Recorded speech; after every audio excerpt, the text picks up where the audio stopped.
Hello friends, तो स्वागत है आप सभी का आरजे टेक्निकल एजुकेशन में।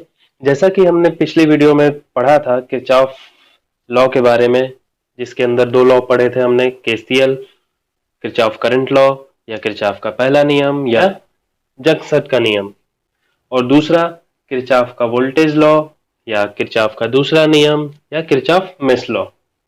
ठीक है, तो उसी सीरीज में आज हम कुछ एग्जांपल्स किरचॉफ लॉ के सॉल्व करेंगे। ठीक है, ये जितने भी सर्किट आपको दिख रहे हैं, ये सारे सर्किट्स को हम वन बाय वन करके एक एक करके सॉल्व करेंगे।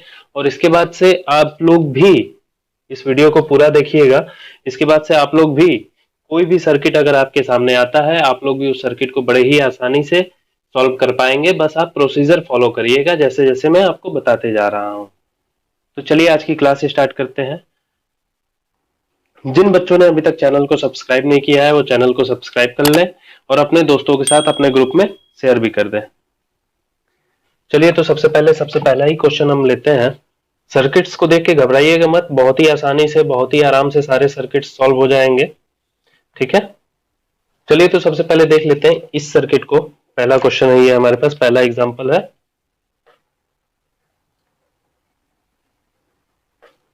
ठीक है, जिसमें से कि 2 ओम का रजिस्टर यहां लगा हुआ है, 3 ओम का रजिस्टर यहां लगा हुआ है, 10 वोल्ट की बैटरी लगी हुई है।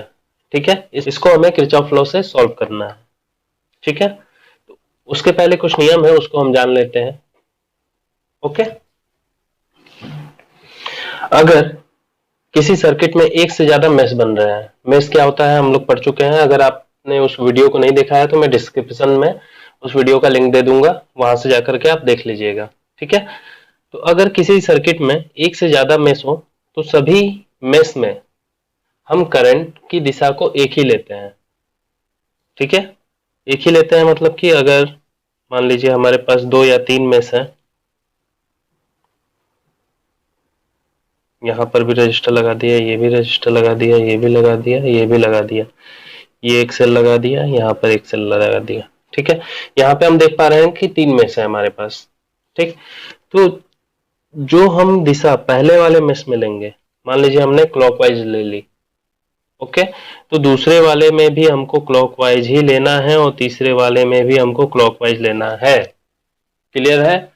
आज से पहले अगर आपने कहीं कुछ पढ़ा है तो उसको बिल्कुल भूल जाइए, क्योंकि हमें चाहिए कि हम जल्दी से जल्दी और आसानी से अपने क्वेश्चन को सॉल्व कर सकें। कई सारी बुक्स में आपको ये भी बताया गया है कि आप चाहें तो इसमें क्लॉकवाइज, इसमें एंटी क्लॉकवाइज, इसमें क्लॉकवाइज, मतलब जैसी आपकी इच्छा वैसे ही आप ले सकते हैं। ठीक है, उससे क्वेश्चन सॉल्व तो हो जाएगा, लेकिन वो क्वेश्चन बहुत ही ज्यादा लेंदी हो जाता है, बहुत ज्यादा समय लगता है। और हमें क्या चाहिए, हमें चाहिए कि क्वेश्चन को हम जल्दी से जल्दी सॉल्व करें। एग्जाम में हमें यही चाहिए होता है, कम से कम समय में हम अधिक से अधिक क्वेश्चंस को सॉल्व कर पाए। तो उसके लिए आपको क्या करना होगा, अगर आप पहले मेश में करंट की दिशा को क्लॉकवाइज ले रहे हैं तो तीनों मेश में आपको जितने भी आपके मेश बनेंगे उसमें सेम दिशा में आपको करंट को मानना है। क्लियर हो गया? या अगर आप एंटी क्लॉकवाइज मान रहे हैं तो तीनों में आपको एंटी क्लॉकवाइज ही मानना है। ओके, ठीक है, अगला रूल देख लेते हैं। अगला रूल यह है कि जिस भी मेश का इक्वेशन आपको लिखना है, आप जिस भी मेश का समीकरण आप लिख रहे हैं, उस मेश की करंट को आप ये मान कर चलेंगे कि वो दोनों अलग जो भी मेश आपके बन रहे हैं, 2 या 3, उन सभी मेश की करंट से उस मेश की करंट क्या है, ज्यादा होगी। ठीक है, यानी कि अगर मैं इस मेश का इक्वेशन अगर लिख रहा हूं तो इसको I1 अगर मैं मानता हूं, इसमें I2 मान लूं, इसमें I3 मान लूं, तो I1 is greater than I2 and I3। ठीक है, I1 क्या होगा, I2 और I3 से ज्यादा बड़ा होगा। उसी प्रकार से अगर मैं I2 का इक्वेशन अगर लिखूंगा तो उस टाइम क्या होगा, I2 की करंट को मैं बड़ा मानूंगा किससे, I1 और I3 से। क्लियर है ये चीज? ओके, तीसरा पॉइंट,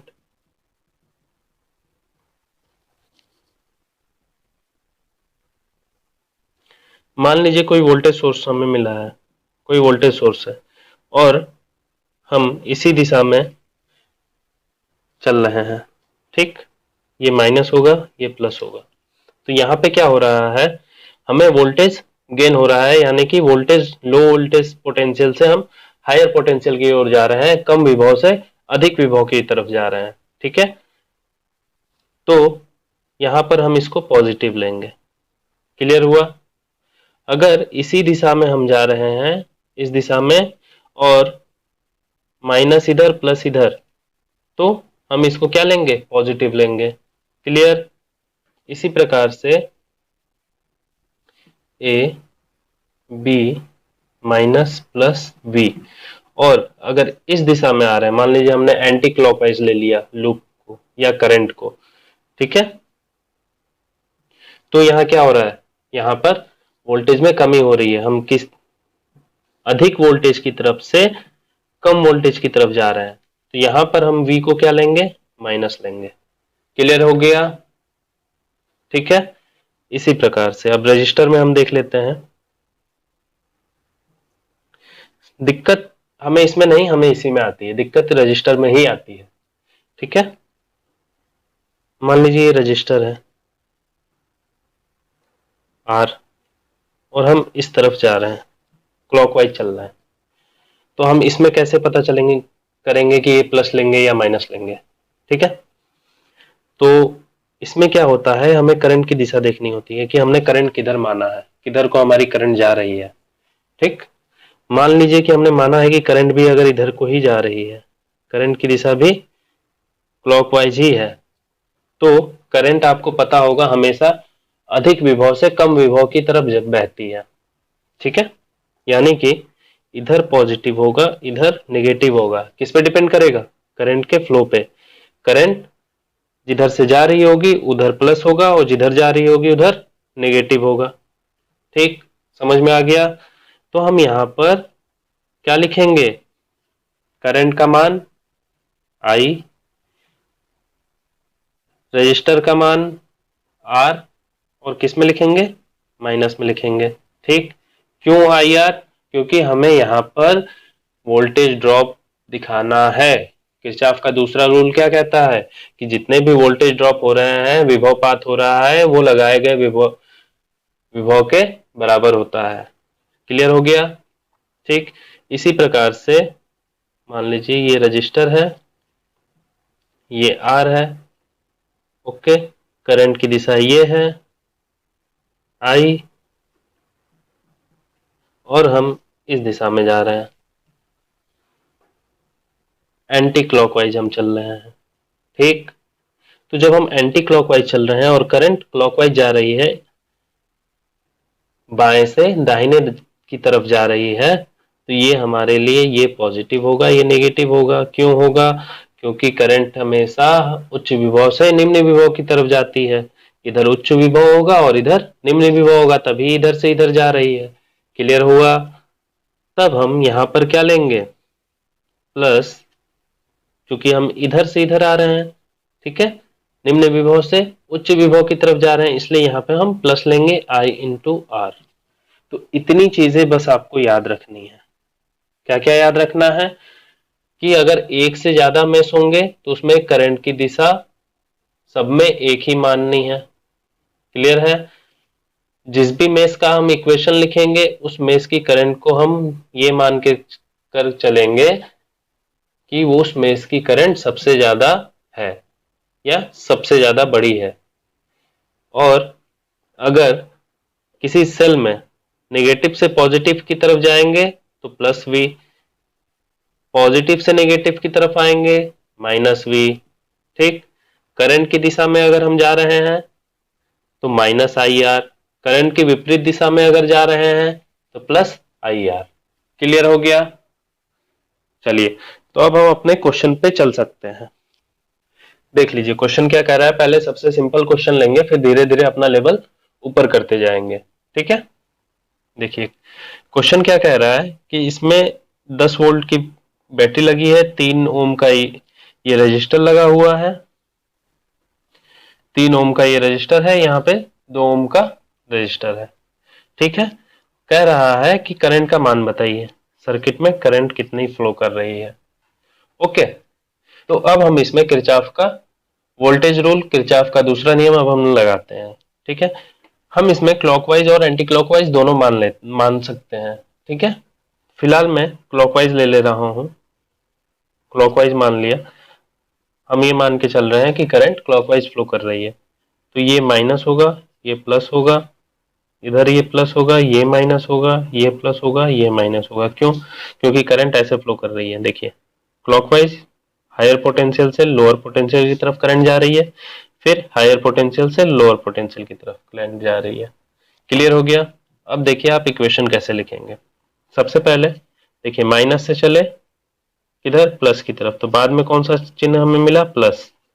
ठीक, तो हम लिखेंगे प्लस 10V। ओके, फिर उसके बाद देखिए, यहां चले, यहां हमें पहले प्लस मिला, बाद में माइनस मिला, तो हम क्या लिखेंगे, माइनस कितना, आई हमने माना है, आई, और रजिस्टर कितना है, 2 ओम का रेजिस्टेंस है, 2। फिर देखिए यहाँ प्लस है, दिख रहा होगा, ये प्लस है और ये माइनस, बाद में कौन सा चिन्ह आ रहा है, माइनस का, तो हम यहाँ क्या लिखेंगे, माइनस आई, और कितने ओम का रेजिस्टेंस है, 3। ये किसके बराबर होगा, 0 के।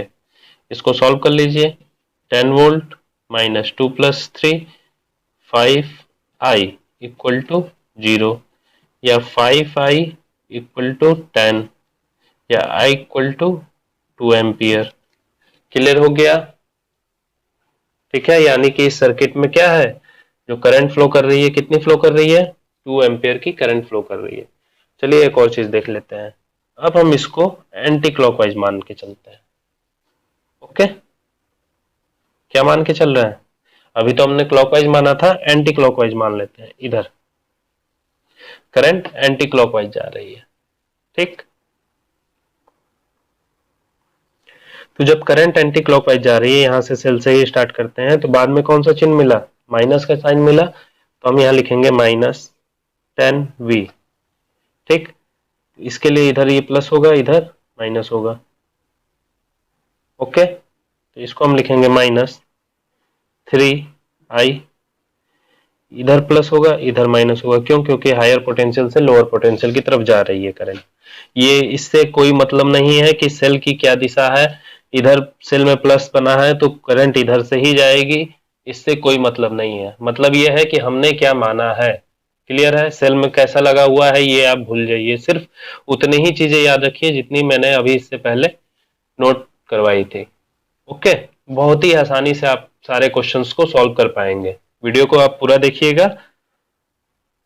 चलिए, इधर प्लस मिला, इधर माइनस मिला, हम यहां लिखेंगे माइनस 2i बराबर किसके होगा, 0 के।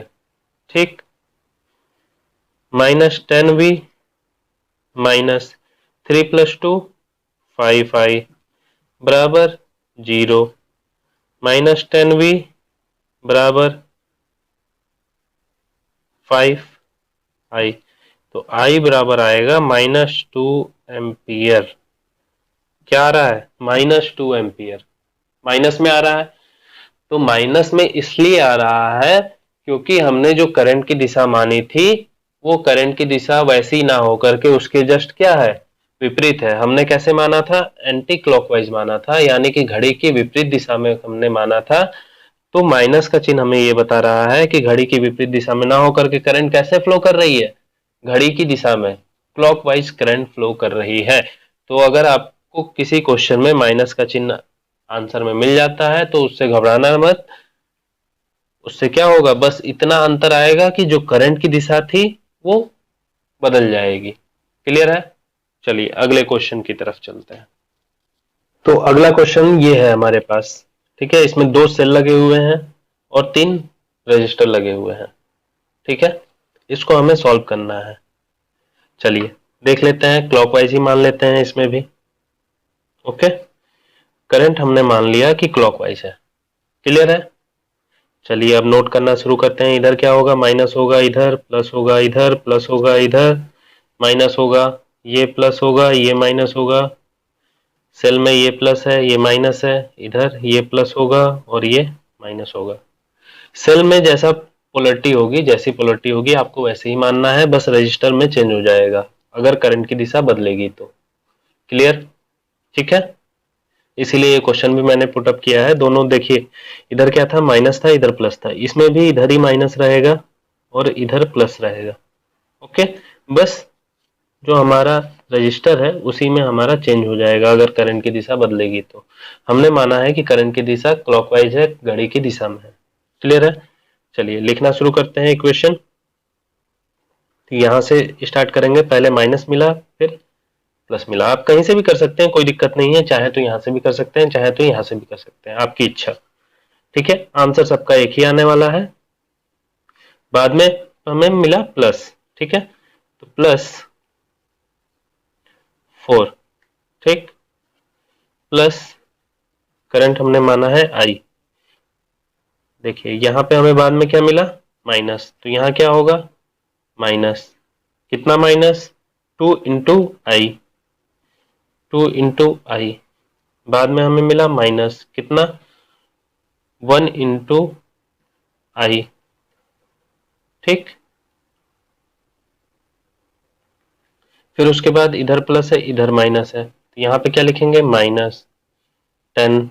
ठीक है, इधर प्लस इधर माइनस, जो बाद में चिन्ह आता है उसको लिखते हैं माइनस। इधर प्लस है, इधर माइनस है, -1 इंटू आई इक्वल टू 0। देखिए यहां से शुरू किया, फिर से यहाँ पे हम पहुंच गए।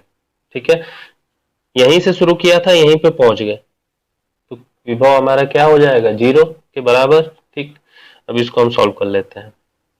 ये हो जाएगा 4 माइनस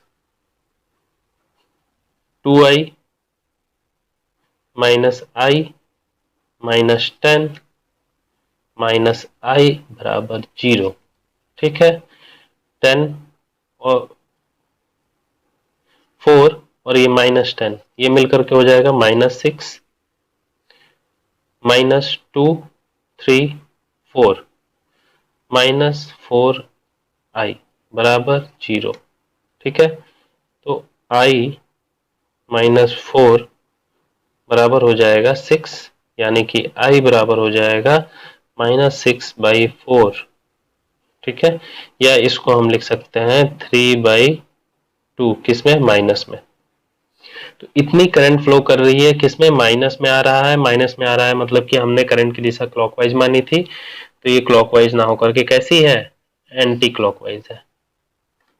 ओके, क्लियर हो गया, एंटी क्लॉकवाइज लेकर के देखने की तो जरूरत नहीं है, सब बात समझ में आ गई होगी। ठीक है, तो चलिए अगले क्वेश्चन की तरफ हम लोग चलते हैं। ये हमारे पास क्वेश्चन है जिसमें कि दो मेश बन रहे हैं, एक ये और एक ये।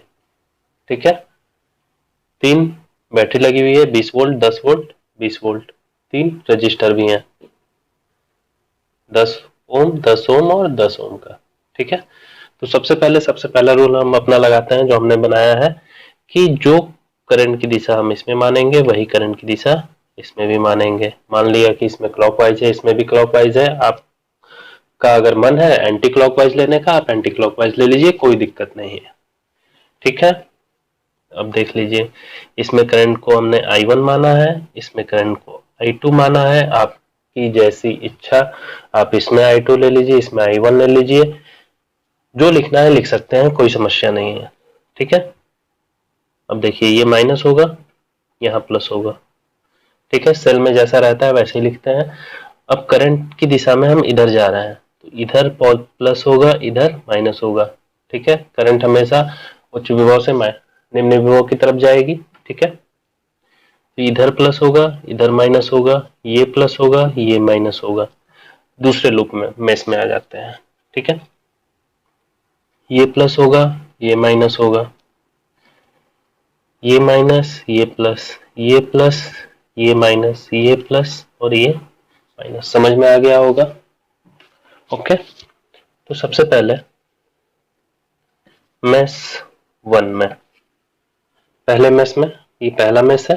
ठीक है, इसका इक्वेशन जब हम लिखेंगे तो क्या होगा, यहां से स्टार्ट कर लेते हैं। 20 बाद में हमको चिन्ह मिल रहा है प्लस का, ठीक है, तो प्लस में ये रहेगा, ओके। फिर यहाँ पे हमें बाद में मिल रहा है माइनस साइन, तो यहाँ पे हम माइनस लिखेंगे 10i1। फिर यहाँ पे देखिए बाद में हमें मिल रहा है माइनस। अब एक चीज देखिए, ये जो 10 ओम का रजिस्टर है वो इसमें भी है और इसमें भी है, दोनों में कॉमन है, ठीक है। तो दूसरा वाला जो हमने रूल लिखा था उसके अनुसार जिस भी मेश का हम इक्वेशन लिखेंगे उस मेश की करंट को बड़ा मानेंगे, ठीक है। तो इस मेश की करंट को हम I1 को बड़ा मान के चल रहे हैं, ओके। तो ये हम लिखेंगे 10, बाद में देखिए यहाँ पे इधर माइनस साइन है, ओके। I1 माइनस I2, क्यों? क्योंकि इसमें दोनों करंट होगी, इस मेश वाली भी और इस मेश वाली भी। अब देखिए यहाँ पे बाद में माइनस है, तो यहाँ पे -10 बराबर 0। सॉल्व कर लेते हैं इसको। 20 में से 10 माइनस हो जाएगा तो बचेगा 10, minus 10i1 minus 10i1 plus 10i2, minus और माइनस का गुणा होगा तो 10 प्लस हो जाएगा, ये बराबर 0, ठीक है। तो 10 माइनस 10 और 10 20i1 प्लस 10i2 बराबर 0। 10 को कॉमन ले लेते हैं तो ये हो जाएगा, इसको हम आगे लिख ले रहे हैं I2 को, तो I2 माइनस 2i1 प्लस 1 बराबर 0। क्लियर है? पहला इक्वेशन हमारा बन गया। सारा खेल इसी इक्वेशन को लिखने का है। अगर ये आपको लिखने आ गया तो इसके बाद तो सारा मैथमेटिकल्स गणित है, उसके बाद आप आराम से कर लोगे, हाई स्कूल की गणित है, कोई दिक्कत नहीं होगी, ठीक है। आ जाते हैं अगले मेश में। अगला मेश, मेश 2। इसका इक्वेशन लिखना शुरू करते हैं, जहां से मना है वहां से आप लिखना शुरू कर सकते हैं, कोई दिक्कत नहीं है। मैं यहाँ से स्टार्ट कर रहा हूँ। तो यहाँ पे देखिए इधर माइनस है, इधर बाद में हमें प्लस मिल रहा है, तो हम लिखेंगे 10। किस में रहेगा? प्लस में रहेगा, ठीक है। यहाँ पे रजिस्टर में इधर प्लस है इधर माइनस है, बाद में हमें माइनस मिल रहा है तो लिखेंगे क्या? माइनस। और ये दोनों में कॉमन है, हम इक्वेशन लिख रहे हैं दूसरे लूप का, यानी कि दूसरे लूप की करंट क्या होगी? ज्यादा होगी, I2 माइनस I1। क्लियर है? यहीं पे सबसे ज्यादा गड़बड़ी होती है, यहीं पे आपको ध्यान देना है कि जिस भी लूप में हम काम कर रहे हैं या जिस भी मेश का हम इक्वेशन लिख रहे हैं उस मेश की करंट को हम ज्यादा मानेंगे और दूसरे वाले मेश की करंट को माइनस कर देंगे, ठीक है। अब देखिए इधर प्लस आ गया इधर माइनस आ गया, यहाँ पर रहेगा -10i2, यहाँ प्लस है ये माइनस है, बाद में माइनस आ रहा है तो -20 बराबर 0। सॉल्व कर लेते हैं। ये माइनस हो जाएगा, 20 में से 10 कटेगा तो -10, माइनस इसका गुणा का हम अंदर कर लेते हैं 10i2 माइनस का माइनस में गुणा होगा प्लस हो जाएगा, प्लस 10i1 माइनस 10i2 बराबर 0, ठीक है। तो -10i2 और i2 जुड़ जाएगा, -20i2 प्लस 10i1 बराबर 0। 10 कॉमन ले लेते हैं, बचेगा क्या? -2i2 प्लस i1 -1 बराबर 0। इक्वेशन नंबर 2 हो गया, समझ में आ गया? दोनों इक्वेशन हमने लिख लिया। अब इसको सॉल्व करते हैं। कैसे सॉल्व करेंगे? आपने हाई स्कूल में पढ़ा होगा। क्या करेंगे हम कि इक्वेशन नंबर 1 में, इक्वेशन 1 में 2 का गुणा करेंगे, क्या मिल जाएगा? 2i2 माइनस 4i1 प्लस 2 बराबर 0, ठीक है। ये हमारे पास इक्वेशन नंबर 3 आ गया। अब क्या करेंगे?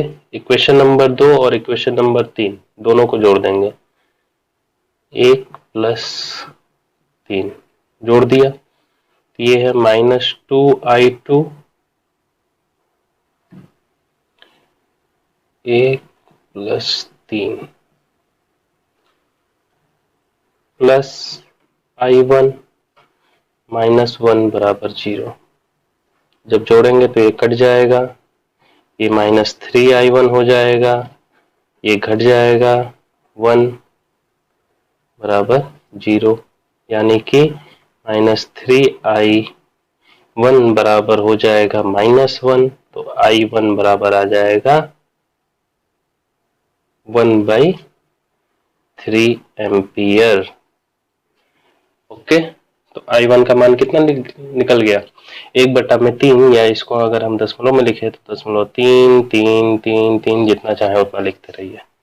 ठीक है, अब I1 के मान को हम किसी भी समीकरण में, इसमें या इसमें किसी में भी रख करके I2 का मान हम निकाल सकते हैं। मान लीजिए हम इसमें ही रख ले रहे हैं, समीकरण नंबर 1 में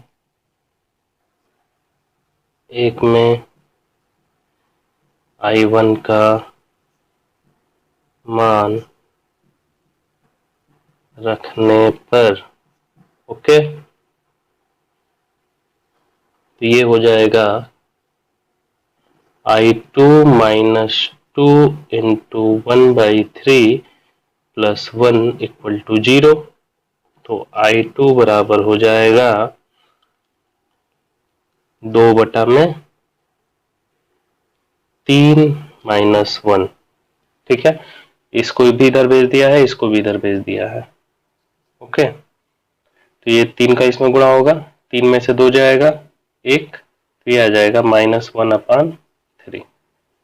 तो I2 का मान किस में आ रहा है, माइनस में आ रहा है। तो ये माइनस में आने का मतलब ये है कि जो हमने करंट की दिशा मानी थी क्लॉकवाइज, इस दूसरे वाले लूप में वो क्लॉकवाइज ना होकर के कैसे है, एंटी क्लॉकवाइज है। ओके, ये हमने माना था कि ये क्लॉकवाइज है, लेकिन ये क्लॉकवाइज ना होकर के माइनस चिन्ह हमारा आंसर में आ रहा है, ये कैसे है, एंटी क्लॉकवाइज है। ठीक है, यानी कि करंट ऐसे फ्लो कर रही है। क्लियर हो गया, I1 और I2 का मान निकल गया, दोनों लूप में बहने वाली करंट का मान हमने निकाल लिया। अब एक और चीज बच रही है, देखिए इस ब्रांच में तो हमें पता चल गया कि कितनी करंट फ्लो कर रही है, 1/3, और किस दिशा में कर रही है, नीचे से ऊपर की तरफ। ठीक है, I1 में भी हमें पता चल गया, पहले वाले लूप में 1/3 करंट फ्लो कर रही है और इसी दिशा में फ्लो कर रही है, नीचे से ऊपर की तरफ। लेकिन अब इसमें पता करना है। अब देखिए ये करंट आ रही है कैसे, ऊपर से नीचे, इधर से करंट आ रही है ऊपर से नीचे, दोनों की करंट एक साथ नीचे की तरफ जा रही है, यानी कि दोनों की करंट क्या होगी, जुड़ जाएगी। और इस वाले ब्रांच के लिए, सिर्फ इतने के लिए जो करंट का मान होगा, अगर आपसे यहाँ पे मान करंट का पूछा है तो आप क्या करेंगे, इसको बस I1 + I2 बराबर 1/3 + 1/3, यानी कि 2/3 एम्पियर। क्लियर है, ये इतना है। ओके, समझ में आ गया होगा। चलिए बाकी के जो क्वेश्चंस है उसको हम अगले वीडियो में ऐड कर लेंगे। ओके, अगर आपको कोई डाउट है तो आप हमें टेलीग्राम पे मैसेज कर सकते हैं, फेसबुक पेज का मैंने लिंक दे दिया है, वहां पर भी आप मैसेज कर सकते हैं। ठीक है, और कमेंट भी कर सकते हैं। चलिए फिर आज के लिए बस इतना ही, थैंक यू।